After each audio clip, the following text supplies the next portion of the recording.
spot on because so many people, the water is the self-destructive behavior, the voids that people are trying to fill, and they're going to, maybe overeat. They're going to maybe do drinking or drugs, pornography, all these things. People, Spending Amazon 2 a.m. in the morning. Yeah. I've been guilty of that shit. Corporate media, right?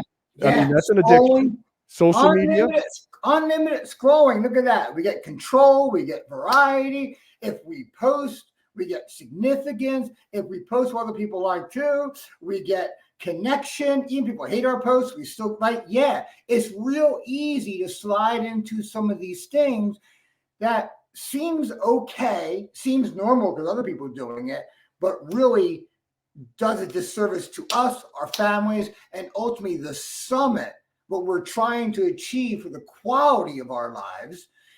It makes getting to that summit even harder.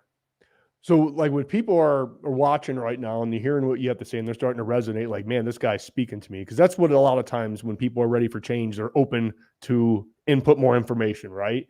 So what are you going to do, Joe? Like when they call or they go to your website, what are they going to do? Walk us through that process of what that consult's going to be. Well, I'll tell you what it's not. Let me start there, right? I'm not a therapist. I'm not a counselor. They mean well, but there's faster ways to create change, right? Instead of just talking about it. People need tools. Yeah, we need the willingness to use those tools, but we need those tools, right? So when people say, I want to stop procrastinating, I want to stop this, right? We just run our patterns. So really, what my first job to do when we do a complimentary coaching session is for me to really see two things from my side. Number one, does that person really want it?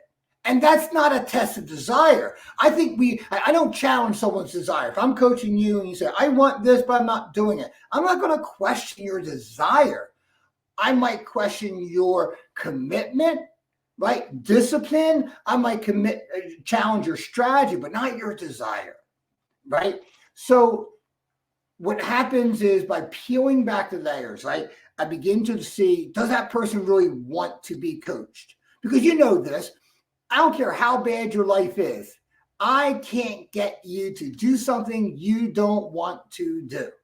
You got to be willing. And number two, do I see your patterns? Because I said, I work a little bit different. I'm not a therapist. I am not someone's mom. I'm not like, you can do it, Garrett. Just believe in yourself. Everyone works too hard for their money, no matter how much you have of it, to give me your money so I can be a cheerleader. I'm a terrible cheerleader, right? We need honesty. That's what we need. Not because I require it, because you require it. We require self-honesty, one of the hardest discipline muscles to build, right? So I look for, do I see your patterns? And most cases, I see your patterns. If I can see your patterns, I know how to navigate you through that, right? So really in the beginning of coaching is kind of help. Everybody wants to be here, whatever that represents. Better relationship, more money, out of debt, feeling better about yourself, not getting off medication that no longer serves you, right? Stuff like that. And people get here and they get stuck. They don't know how to align, right? That's the key. So really it's about how do I help people align, but then more importantly, how to stay there, right? So it's really about deep diving is a different approach because it's understanding the mechanics of why we do what we do. When we understand the mechanics, it's like you played football and you were great at football. But if you didn't understand the rules of football, right, you would be Happy Gilmore just tackling everybody and anybody, including the coach and the water boy and everybody else, right? Or not Happy Gilmore, water boy, right? You just don't know. Yeah, you just don't know. Yeah. So we got to understand the principles and laws, right? So we can work with them instead of having everything work against us.